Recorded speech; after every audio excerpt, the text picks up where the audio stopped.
Welcome to This Explainer. Today, we're diving into a really captivating story about how a seemingly childlike activity completely upended the world of mathematics and computer science. I mean, we've all seen colored maps, right? But today, we're exploring a fundamental mystery that was hiding right there in plain sight. What started as a casual observation with a set of coloring pencils eventually sparked a century-long academic war, and it fundamentally shifted our understanding of mathematical truth itself. So imagine you're coloring a map of countries. What's the absolute minimum number of colors you need so that no two neighboring areas blend together? Well, if you have a simple map with regions just lined up in a row, 2 or 3 colors work perfectly fine. But the moment you have one country surrounded by a ring of 3 others, 3 colors are completely insufficient. You're forced to reach for a fourth. But the big question is, do you ever strictly need a fifth? Section 1. A deceptively simple puzzle.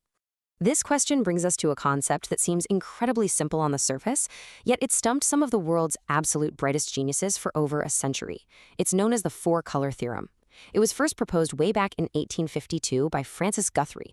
He was just a law student at the time, casually coloring a map of the counties of England when he noticed that 4 colors were always enough to separate every single county. He theorized that this rule applied to absolutely any map drawn on a flat, two-dimensional surface. But there's a catch. There is a very strict mathematical definition of what a boundary actually is for this theorem to hold true.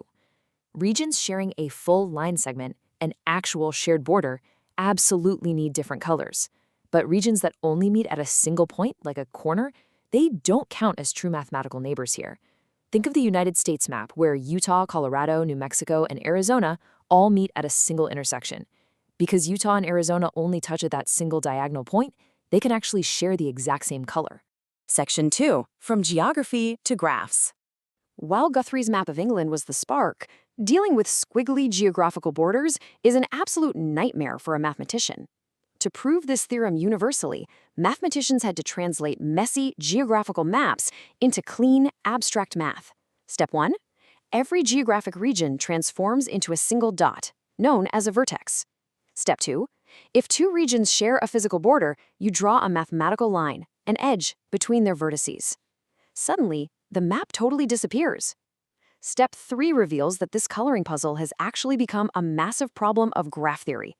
You just have to assign a color to each vertex so that no 2 connected vertices share the same color. Section 3. A century of failed proofs. You might think translating the problem into pure math would make it an easy solve, right? Nope. This deceptive little puzzle launched a massive 100-year war in the mathematics community.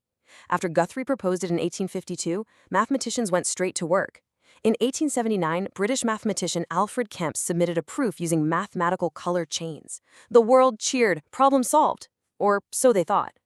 Kemp's accepted proof stood proudly for over a decade before Percy John Heawood completely shattered it in 1890. He uncovered a fatal error in Kemp's logic, plunging mathematics right back into the dark. Without Kempe's proof, mathematicians were totally stuck.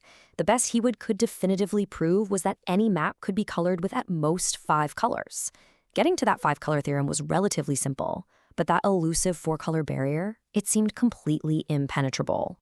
Still, throughout the 20th century, mathematicians absolutely refused to give up. They manually chipped away at the problem by testing larger and larger maps. By 1922, they proved 4 colors were enough for maps with 25 sections. By 1940, they pushed it to 36 sections. By 1976, they reached 90. They were analyzing what they called unavoidable sets and reducible configurations, basically hunting for patterns that absolutely had to appear in any map. But with every single new section they added, the complexity multiplied exponentially. Section 4. The computer enters. We hit a crucial turning point in 1976. 2 mathematicians from the University of Illinois, Kenneth Appel and Wolfgang Haken, realized a painful truth. The human brain, no matter how brilliant, simply could not check every possible map variation manually. They needed a totally new kind of partner. Building on those earlier concepts, Appel and Haken managed to reduce the literally infinite possibilities of maps down to a strict limit of 1,936 unavoidable configurations. If they could prove that just these 1,936 specific graph shapes could be 4-colored, the theorem would be proven for every map in the universe. But here's the thing.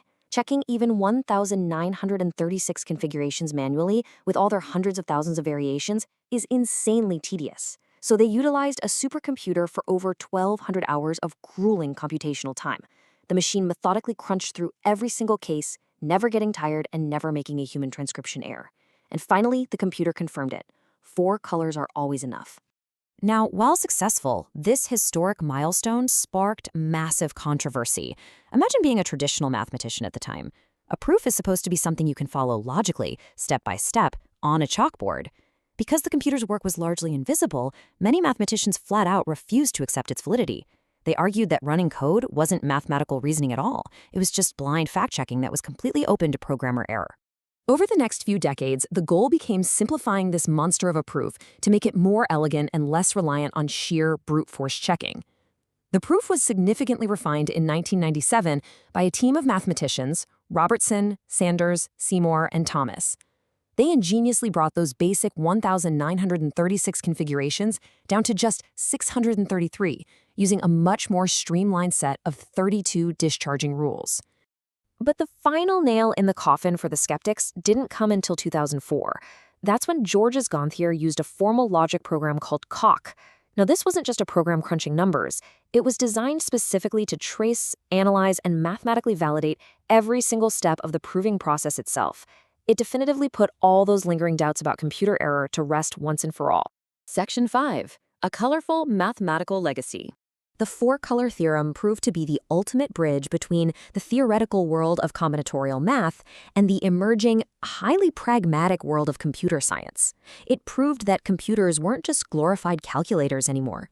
They were essential collaborative partners capable of exploring the absolute limits of human logic, doing exactly what the human brain simply doesn't have the time or architecture to do.